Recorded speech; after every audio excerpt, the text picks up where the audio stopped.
Priėjom prie tokio momento, kad aptariam ir kas yra apologetika, ir kam jinai yra skirta, ir kodėl jinai yra svarbi. Pakalbėjom apie kaip susiformuoja įsitikinimai mūsų ir kad mes negalim kitam savo įsitikinimu taip tiesiogiai perteikti, bet mes galim jam parodyti, kodėl krikščionybė yra tiesa.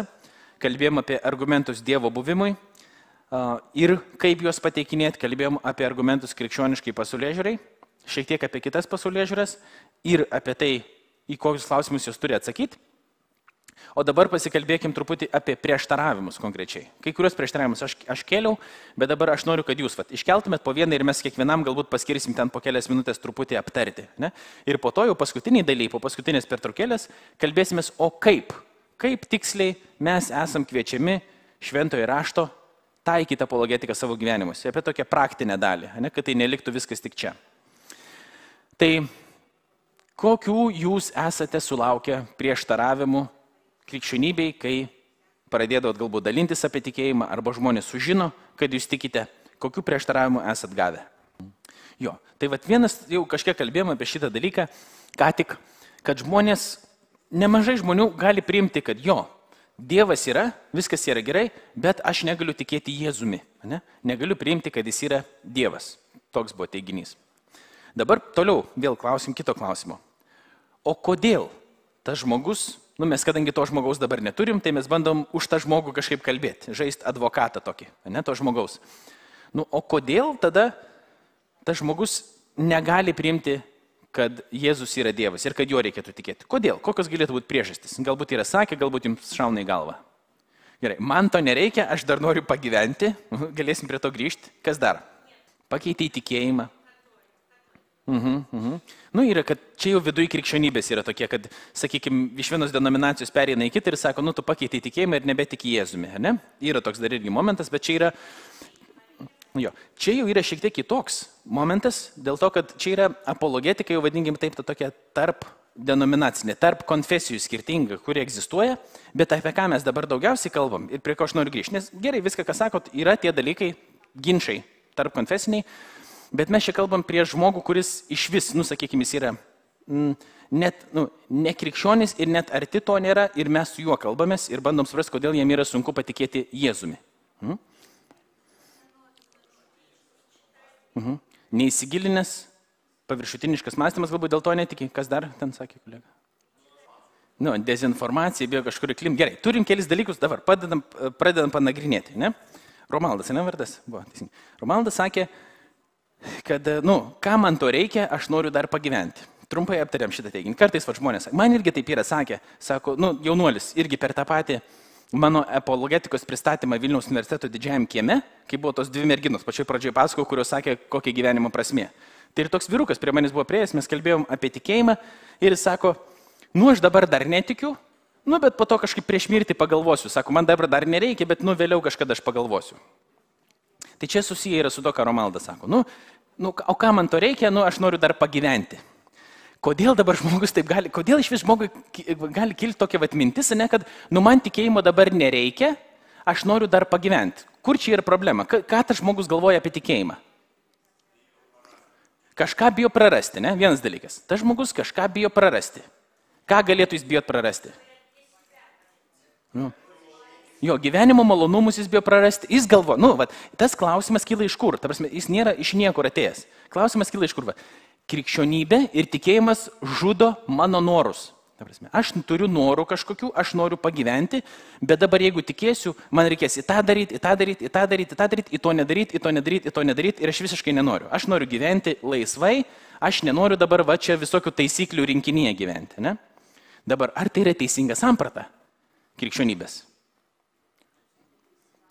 Neteisinga, viena vertus, galim taip klausti, ar krikščionybei nėra taisyklių? Yra, ne? Klausimas yra, bet mes ne nuo to pradedam, ne?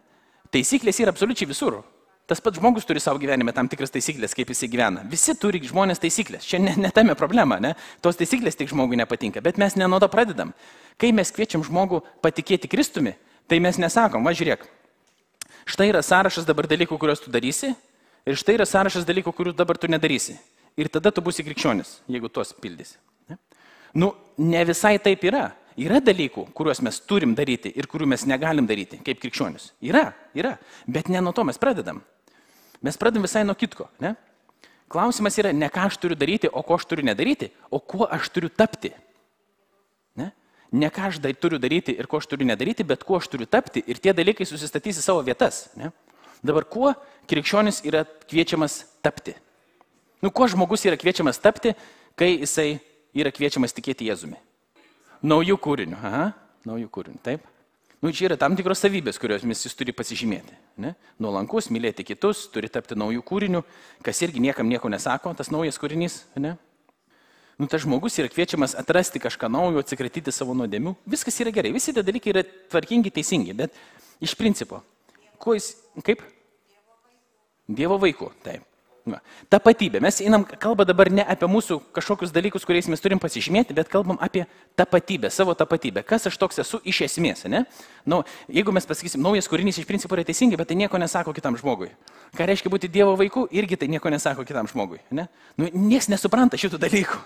Nesupranta. Dėl to, kad mūsų žargon, čia tai yra taip pat, kaip ateitumėt ir pradėtumėt dabar korejietiškai kažkam pasakot kažką, nesupranta žmonės, ką jūs sakot.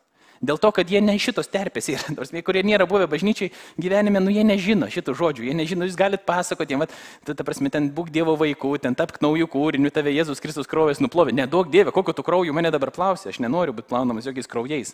Ne? O aš tai nuodėmiauju, žinokit, tai tokia yra bėda, kad aš, gerai, aš tenais, sakykime, nerūkau, negeriu, bet, ir kas, prasme, principas yra gerai, apie nuodėmę pakalbam truputį, ne?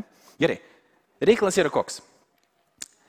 Mes, jeigu pradėsim su žmonėm, mes gerai, kalbam apie tikėjimą su žmonėm. Jeigu mes prieisim prie jų ir sakysim, dabar tu esi nuodėmiauji, darai tą blogai, dabar tikėk Dievu ir tu taip nebedarysi, čia mes jiems siūlom tokią psichologinę programą, kažkokią pagalbos, ne?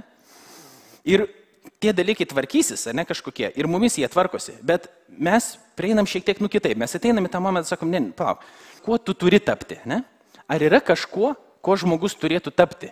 Kas jis turėtų būti? Ne koks jis turėtų būti, ne ką jis turėtų daryti, ką jis turėtų nedaryti, bet kas jis turi būti. Ir atsakymai, tai naujas kūrinys, Dievo vaikas, viskas yra gerai. Bet ne tai žodžiais, ne tai žodžiais. Kaip mes prieinam prie šito klausimo? Mes turime tapti kuo tikresniais žmonėmis. Ne? Krikščionis yra kviečiamas tapti tikru žmogumi. Pirma, ne? Jau kažką suintriguoja. Jūs pats nesat gal to girdėję. Ką čia tu man pasakoji, ne? Tarsi tikrų žmogumi. Žinai, ką aš ne žmogus esu? Netikras žmogus. O čia yra kaip naujas tas kūrinys, ne? Einam link to, bet tapti tikrų žmogumi, ne? Tu esi kažkas, tu žmogau esi kažkas, bet tu gyveni ne taip ir tu save supranti ne taip, koks tu esi iš tikrųjų sukurtas, ne? Tu galvoji, kad tu esi tik tais atsitiktinis visatos produktas kažkoks, ne? Tu galvoji, kad yra nesvarbu, ta prasme, ką darysiu aš su savo kūnu ar ko aš nedarysiu su juo. Bet tai nėra tiesa. Tu esi sukurtas su tam tikru tikslu. Tau reikia dabar jį atrasti. Tau reikia kažkuo tapti. Tau reikia tapti tikrų žmogumi. Ne? Ir kai mes renkamės tuos dalykus, kurie mus veda į pražūtį, sakyk, kurie laužo mus, ne, kurie laužo mūsų kūną, kurie laužo ir mūsų sveikatą, kurie laužo ir mūsų santykius, visi tie dalykai, ne, mus nužmogina, mes dažnai pradedame elgtis kaip gyvuliai. Ką daro gyvuliai? Ne? Jie tik tenkina savo fizinės užgaidas visokias. Ne? Jiems nerūpi, ten, kad jisai suvalgė, ar tą katinas apelį, ar nesuvalgė. Ne? Jie elgiasi, žvėriškai, gyvuliškai. Ir mes taip dažnai elgiamės, mes taip gyvenam. Bet klausimas yra, ar tu esi gyvulys, žmogau? Tu nesi gyvulys, tu esi žmogus. Tu esi pašauktas tapti tikrų žmogumi. Ir tas žmogus supranta, kad iš tikrųjų jis to nori. Jis nori tapti, jis nori mokėti gerai mylėti. Jis nori suvaldyti savo troškimus kai kuriuos. Ne? Jis nori tvarkyti savo gyvenimą, jis tik nežino, kaip tą padaryti reikėtų. Nes jis galvoja, jis ne tik, kad galvoja, jis nežino, kas jis toks tiksliai yra. Būna visos savigalbos knygos, sekcija knygų, ne? Nuėjus į knygyną, savigalbos literatūra, kaip savo padėti. Arba savęs atradimo. Būna jaunimo susitikimus, aš klausiu, kas norėtų save atrasti iš tikrųjų, kas norėtų save atrasti. Ir būna pakelia žmonės rankas, aš norėčiau save atrasti. Tai aš ateinu, sakau, koks tavo vardas, ten sako, koks nors, Petras. Va, Petrai, aš tave atradau. Va, tu esi. Nu, tu esi čia, aš tave atradau. Nėra labai sudėtinga, ne? Kiti galvoja, kad reikia važiuoti į Tibetą, būtinai lipti ant kalno, tenais ir žiūrėti, va ten tu save atrasti. Ten va sėdi, nu, tada ateini, tada sėdi su portfeliu toksai. Tu. Ne? Savęs atradimas yra tam tikra kelionė. Ir gali fizinė kelionė kažkam pasitarnauti. Ne? Bet iš tikrųjų tai yra tokia kelionė atradimo to, kam aš esu sukurtas. Ir į ką mes tada kreipiamės, bandom suprasti, gerai, jeigu aš esu sukurtas, tai kas mane sukūrė ir kas yra tas, kuris mane sukūrė ir ko jis iš manęs nori. Tai mes tada kalbam su žmogumi, sakom, tu esi pašauktas tapti tikrų žmogumi, tokia yra tavo kelionė. Ir ne tik tai, tu esi pašauktas tapti panašus į Dievą. Ne Dievu tapti, bet panašus. Net yra toks mandras žodis krikščionybė, vadinamas teozė. Tai yra tapimas panašiu į Dievą. Mes evangeliniuose ratuose šitą mandrą žodį sakom, nu, vat, būti kaip Kristus, būti Kristaus charakterio. Čia tas pats yra iš principų, ne? Būti panašiu į Dievą. Ir dėl to mes žiūrim į Jėzų, nes Jėzus buvo tikras žmogus ir tikras Dievas. Ne? Ir žiūrėdami jį mes matom, ką reiškia būti tikrų žmogumi ir koks yra Dievo charakteris. Dabar, ar mes patys galim tapti tikrų žmogumi ir panašėti į Dievą? Ar patys mes turim tokių jėgų, sugebėjimų? Ne. Gerai, kas mumise tai padaro? Dievas. O konkrečiai? Jėzus Kristus kaip ir teisingai, bet kaip ir galima dar konkrečiau. Dievo dvasia, teisingai. Šventoji dvasia yra ta, kuri mus atgimdo amžinam gyvenimui, bet kadangi Dievas yra trejybė, nu, ta prasme, tai vis tiek trejybė visa veikia viena, ne, kartu. Bet šventoji dvasia mus atgimdo amžinam gyvenimui. Kas atgims iš vandens ir dvasios, ne tas regės Dievo karalystė. Apie vandenį dabar nediskutuojam, čia jau yra tarp denominacinis diskusija vėl. Čia kas yra? Čia yra krikštas, čia yra gimimo vandenį, kas čia yra? Nu, ta prasme, nesvarbu, ne? Paliekam šitą.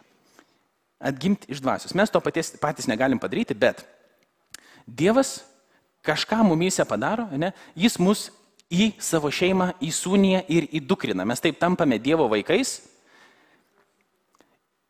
ir pradedame tą savo, nu, kaip tokią tapsmo kelionę, tapti tikrų žmogumi ir tapti panašiu į Jėzų. Bet patys mes negalim padaryti. Mes pasivedam Dievo vedimui, mes pasidam šventosios dvasios darbui. Ir kai įvyksta tas atgimimas iš aukšto, kaip mes vadiname, ne, kad Dievas kažką mumyse padaro, yra kokybinis skirtumas. Ne šiaip, kad aš tapau geresnis, nu, prasme, tai nėra rezultatas, kad aš įtikėjau, nu, prieš tai rūkiau, gėriau, ten dar kažką paleistuvavau, o dabar aš neberūkau, nebegeriu, nebepaleistuvauju, dėl to aš esu krikščionis. Ne taip vyksta viskas, ne? Ne tai, kad, nu, dariau tą, bet prieš tai aš nebuvau kelyje tapimo tikrų žmogumi ir tapimo panašių į Dievą, ne? Bet Dievas mane padarė naujų kūrinių ir dabar daro mane panašiu į save ir kviečia mane tapti tikrų žmogumi, kokio aš ir turėčiau būti ir ko aš iš tikrųjų noriu. Ne? Ir kodėl jis tai tą daro? Nes jis mane myli. Ne? Tai yra meilės veiksmas. Tai yra man gera. Nu, momentas yra koks. Čia vėl grįžtam prie to žmogaus hipotetinio kuro maldą. Sakė, aš noriu dar pagyventi. Mes galim sakyti, tu dar net nepradėjai gyventi. Tu gyventi pradėsi tik tada, ne, kai Dievas ateis į tavo gyvenimą. Ten yra tikrasis gyvenimas. Tai, ką tu dabar darai, ta prasme, tai, nu, taip, tu patiri džiaugsmą, Dievas tave myli, vis tiek jis tau leidžia viso kito, bet tikrasis gyvenimas yra santykiai atrandamas su Dievu. Ten yra tikrasis gyvenimas. Tai, kad tu dar nori pagyventi, tai atvirkščiai yra. Dievas nori jau, kad tu gyventum. Ir jis yra pasirengęs kažką tai daryti. Bet tai yra pirmiausia tapatybės klausimas. Tu tapsi Dievo vaiku. Tu tapsi jo šeimos nariu. Ne? O ne tai, kad tu dabar darai tą, o dabar toj pat to nebedarysi. Bet jeigu tu tampi kažkuo, ne? Jeigu tu tampi karaliaus vaiku, Jėzus Kristus yra karalius. Dievas yra irgi kūrinijos viešpats ir jis kūrinijos karalius. Ne? Jeigu tu tampi karaliaus vaiku, ne? Karaliaus vaikas tam tikrų būdų elgesi. Ir kažkaip nesielgia. Bet dabar kodėl jis elgiasi? Ne dėl to, kad arba nesielgia. Ne dėl to, kad Dievas jam liepia, aš noriu, kad tu to nebedarytum. Aš noriu, kad tu to nebedarytum. Tau draudžia, nes mes taip esam žinomi visur. Negalima. Taip, kai kurių dalykų negalima, bet klausimas, kodėl? Mes niekada į tą klausimą neatsakom. Mes tik pradedam visiems aiškinti, ko galima ir ko negalima, bet kodėl negalima? O negalima todėl, kad nuodėmė visą laiką žaloja tave ir žaloja kitą. Dėl to negalima. Ne dėl to, kad Dievas nori tave, kažką tau uždrausti, bet dėl to, kad nuodėmė visą laiką žaloja. Ir Dievas nori tave nuo to apsaugoti. Ne? O ne tai, kad tik mes užsidėtumėm pliusiukus, va, prieš tai darė, dabar nebedaro ir sutvarkom, ne? Ne. Tai žaloja. Tai žaloja tave, veda į mirtį, tai veda į mirtį kitą. Dabar, kas yra nuodėmė? Toks baisus žodis. Kaip reikia apibrėžti, kas yra nuodėmė? Yra skirtingų būdų tai padaryti. 2, tokius pasakau, esminius. Ne? Naujajame testamente vartojame žodis graikiškas amartyja. Nuodėmė yra nepataikyti į taikinį. Tai įsivaizduojam, jeigu dar jūs esat kad nors žaidę, mėtot, ne, pataikyti į centriuką, reiškia pataikyti patį centrą, bet jeigu pataikytumėt kur nors šone, ne, ir skirtumas nuo centro iki tos jūsų strėlytės, čia yra nuodėmė. Tas skirtumas, trūkumas yra nuodėmė. Ne? Tai visi nusideda, absoliučiai. Mes kiekvieną dieną nusidedam. Kodėl? Dėl to, kad mes nesugebam tobulai mylėti Dievo ir tobulai mylėti artimo. Iškart. Ne? Dėl to, kad mes turim stygių. Visi yra nusidėję ir stokoja Dievo šlovės. Mes stokojam, mes neturim tobulos meilės Dievui ir mes neturim tinkamos meilės artimui. Ir reiškia, mes turim nuodėmės problemą. Man vieną dieną, čia mano draugas irgi toks vaikščio po kambarį, man čia senai jau, vakare mes ten išišnekėjom vėl apie Dievo reikalus, jis tai vaikščio po kambarį, vaikščioja, susinervavęs, kokį buvo 12 val. Vakaro gal. Sako, ko tu iš manęs nori? Sako, aš negeriu, aš nerūkau, aš žmonių nežudau. Prasme, ko tu nori, kad aš tikėčiau? Su manim viskas gerai yra. Sako, bet tu nesupranti. Ne čia krikščionybės esmė yra, tave kažkaip, tokią programą padaryti, kad tu nebedarytum kažkokių dalykų tokių, ne? Dievas tave mylis, nori santykio su tavim. Nori amžino gyvenimą, kad tu turėtum. Nori, kad tu patirtum džiaugsmą jame ir kad sugebėtum mylėti jį ir mylėti artimą kaip patį save. Ir tai yra tai, kas tu turi būti. Tuo tavo širdis trokšta, nors tu ir nesupranti. Ir tai yra tiesa. Ne tik kas kokią man naudą iš to, bet tiesiog taip yra. Jeigu tu šito dalyko neapsvarstai, jeigu tu sakai, kažkada gal pagalvosiu, man dabar nereikia. Kaip tau gali nereikėti to, kam tu esi sukurtas? Taip pat kaip mes pasitėm, stovi mašina kokį nors nečiakėme ir mes sakom, nereikia, kad jie kas nors vairuotų. Ta prasme, čia būna ir tegu būna. Ne? Ir tegu stovi. Kas nors ant jos ateina sumuštinius pasipjausto ant stogo, nes nėra stalo. Ne? Papaišo kažką ant langų, stovi tą mašiną tenais kieme. Galima, bet ta mašina yra sukurta važiuoti. Ne? Jos toks tikslas. Tam jinai yra padaryta. Tai galima kažkaip kitaip ją naudoti. Galima ir bandyti su ją plaukti, bet jinai netam skirta. Ne? Tai ir mes galim su savim visokių dalykų daryti. Viską mes galim daryti, bet mes netam esam padaryti. Mes esam sukurti santykiui ir jeigu jo mes neieškom, tai mes realiai prašaunam žiauriai pro šalį. Visiškai prašaunam pro šalį tam, ką mes esam sukurti būti. Tai mes į tą kviečiam žmonės. Ne tiesiog tapti fainesniais kažkokiais, nes jie tą gali padaryti per psichologinę kažkokią programą ar kažko. Ne? Mes kviečiam juos atrasti tai, ką reiškia būti žmogumi, o tai yra atrandama tik tais Kristuje, nes tam mes esam padaryti. Bet jeigu tu tai atrasi, jeigu tu tapsi tuo naujų kūrinių Kristuje, Jėzuje, tada Kristus iš meilės pradės po truputį šluoti. Šluoti ateis, sužiūrstų ir pradės šluoti. Viską iš vidaus, ne tas šiukšlės valyti. Ir po truputį pradės gyvenime dalykai tvarkytis. Ne? Gali būti bus mažiau pykčio. Nes, gerai, rūkimas ir gerimas, tai matomi dalykai visą laiką, ne? Bet kiek, mes galim sakyti, ten kaip darai, iš tikrųjų, pavyzdžiui, patys esam pilni pykčio, nieks nemato, nieks nieko negali, arba pavydo, nieks nepažiūrės į vidų. Aš, kai žaidžiau krepšinį kažkada, aš jau buvau žiauriai pavydus žmogus. Ir dabar dar esu tikriausiai, ne? Bet Dievas dar dirba su manim. Bet aš norėdavau, kad ir kaip gėda yra prisipažinti, aš negalėdavau to suvaldyti. Aš sėdžiu, ne? Ir aš matau, mano pozicijai žaidėjas žaidžia, mano komandai, ir man širdė kyla noras, kad jisai blogai sužaistų tam, kad mane išleistų į aikštelę, kad aš galėčiau pažaisti, o ne jis. Ir aš nieko negaliu padaryti. Ne? Toks pavydas, tiesiog kyla toks pavydas, kad ne aš, kad jam sekasi, o man nesiseka. Ir aš noriu žaisti, o jam gaunasi. Kad ir kaip šlykštų tai būtų. Ne? Bet taip yra. Bent jau buvo. Ir man krepšinio aikštelė visą laiką būdavo, toksai tikra gyvenimo mokykla. Kaip susivaldyti savo savanaudiškumą, kažkaip pakirsti. Ne? Tai jo, Kristus ateina į mūsų gyvenimą, pradeda šluoti po truputį tvarkyti, o mes vieni kitiem padedam. Ir padedam dažniausiai ne taip, kad, tu tą blogai darai, tu tą blogai darai, tu tą blogai darai. Būna tokių momentų, reikia kartais tai pasakyti, man irgi taip yra pasakę, bet mes ne nuo to pradedam. Žiūrėt, ar tu tikrai nori save taip žaloti? Gal aš tau galiu kažkaip padėti, ne? Aš irgi netobulas esu žmogus. Mes visi kartu augam, visi kartu bandom daryti, todėl, kad mes norim, valydamėsi nuodėmę, ne? Mes mokomės, kaip geriau mylėti Dievą ir mylėti artimą. Toks yra mūsų tikslas, nes nuodėmė mums trukdo tai daryti. Nuodėmė mums trukdo tapti panašiu į Dievą, o Dievas yra meilė ir tada mes negalim to įsakymų niekaip vykdyti. Ne?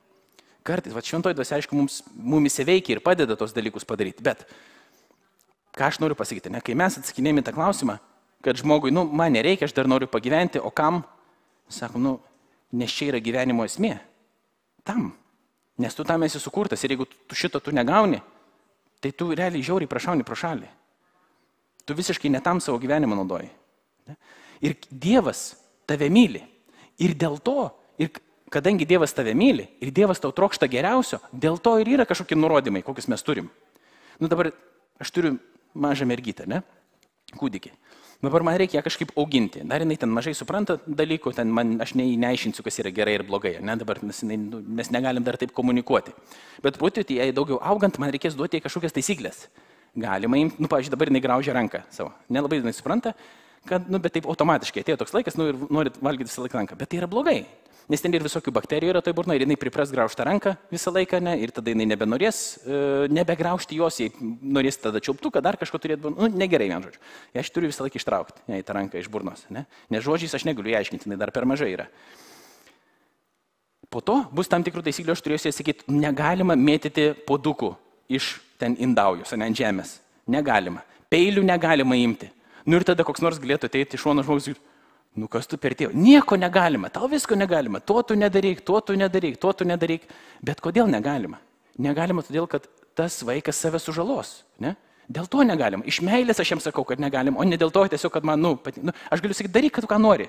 Bėk į gatvę, tos peilius nešiok, ta prasme, ką žinau, smėlį valgyk, ką nori, tą daryk. Ne? Tai lygiai taip pat Dievas su mumis taip daro. Ne? Jisai, jeigu kažko neleidžia, tai jisai neleidžia ne dėl to, kad jam patinka žudyti mūsų džiaugsmą ir gyvenimą, bet dėl to, kad jis nori mumis apsaugoti nuo sužeidimo mūsų ir nuo, kad kitų mes nesužeistumėm. Tik tais dėl to. Ne? Bet viskas kyla iš mūsų tapatybės jame ir kai mes esame Jėzuje, tada tam tikri dalykai pradeda tvarkytis, o ne atvirkščiai. Nesakom dabar tvarkais ir po to jau gal tu esi krikščionis. Ne. Ateini pas Jėzų. Ir tada tie dalykai, mes po truputį visi dirbam kartu, tvarkomės dėl to, kad sugebėtume geriau mylėti Dievą ir mylėti artimą. Tada kitas momentas buvo galios įrankis. Ne? Bažnyčia yra galios įrankis. Kaip mes galim dabar šitą atsakyti, neklausimą. Jeigu kada nors tai ir buvo tiesa, tai tikrai ne šiandien. Ne? Kam rūpi ta bažnyčia ir ką jinai pasakys? Kokia jinai bebūtų, ta prasme, kokia bebūtų denominacija. Ir būtų sekmininkai, ir būtų baptistai, ir būtų katalikai, ir būtų ortodoksai. Labai mažai kam rūpi. Rūpi, nedideliai grupiai žmonių, kurie yra toje bažnyčioje, ne, ir kurie yra sąmoningai apsisprendę tikintieji. Čia vienas dalykas. Ne? Kitas dalykas yra tas, kad kaip krikščionybė susikūrė, nes čia yra tipo bažnyčia buvo sukurta. Ne? Tai tas žmogus, kur taip sako, buvo sukurta kaip galios įrankis, tai jis akivaizdžiai nežino nei krikščionybės istorijos, nei šiaip pasaulio istorijos.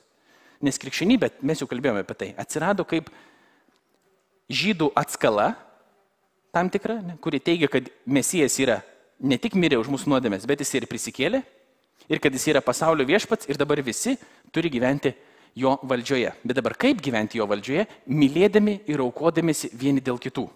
Ne? Ir labai daug ką prarado. Statusą, pinigus, ne? Turėjo apriboti seksualumą tam tikrose vietose, nebele kaip gyventi.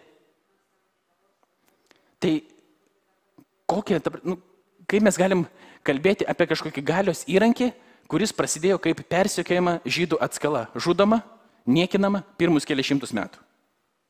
Po to jau krikščionybė, kai toliau rutuliojosi ir Romos imperatoriai patys tapo krikščionimis. Pirma krikščionybė legalizuota, nes prieš tai buvo draudžiama iš vis, pirma legalizuota, po to įtvirtinta, tada jau tapo būti kaip ir fasonas krikščionimi, arba galėjai gauti bonusų, nes persimaišė su politika krikščionybė.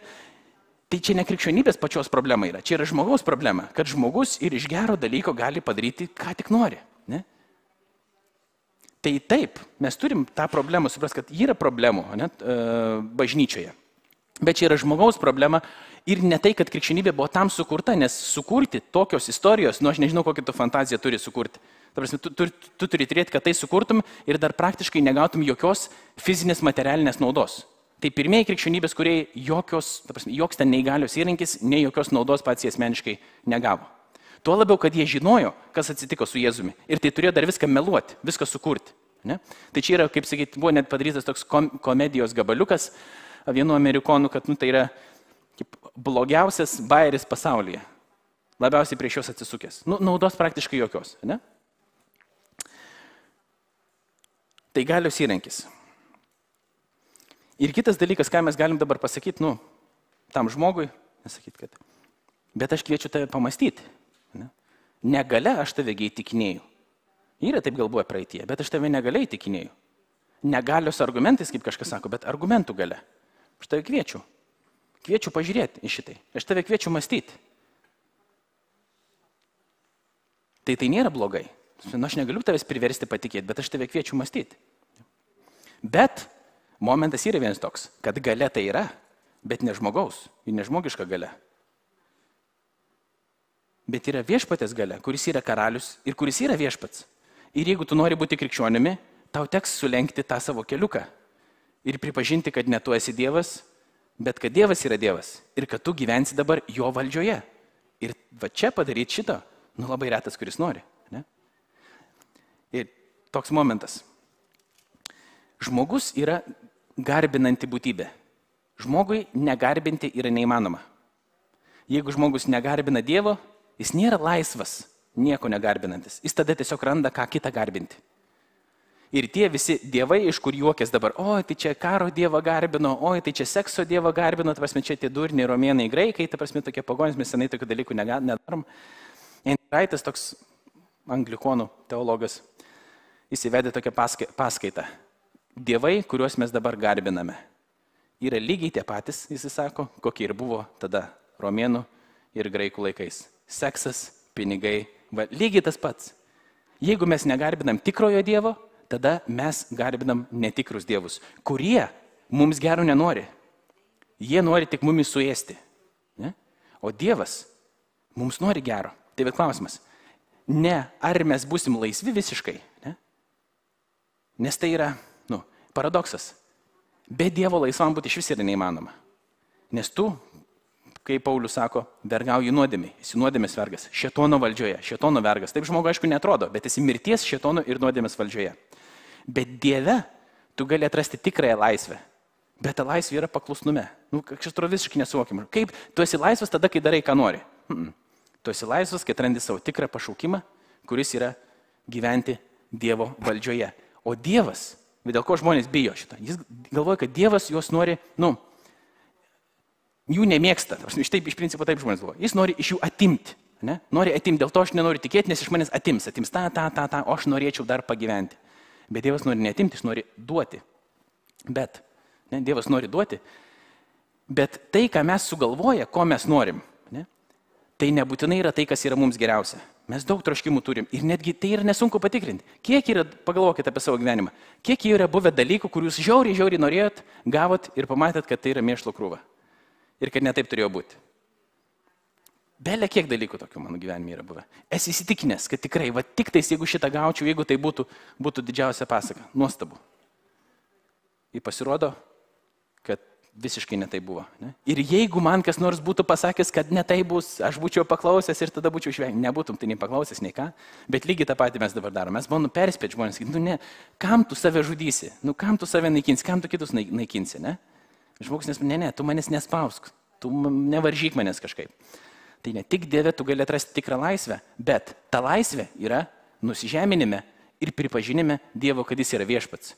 Kad mes gyvenam jo tvarkoje, bet kad jis nori mums geriausio. Va čia toks yra.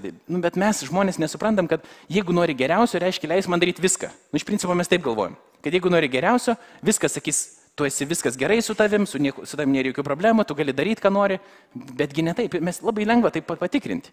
Jokioj šeimoje mes nelaikytumėm tėvų gerais, jeigu jie leistų viską daryti savo vaikams. Ne? Jokioj šeimoje taip nebūtų.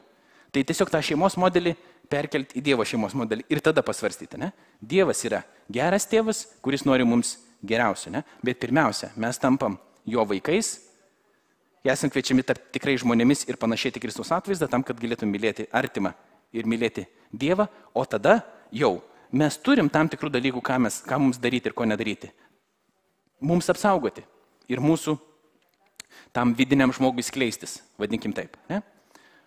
Toks momentas. Gerai, aptarėm porą tokių prieštaravimų, jų dar būtų galima daug visokio aptarinėti. Padarom trumpą pertraukėlę ir tada jau pabaigsim su to, kaip mums reikėtų kalbėti su tais, kurie klausia.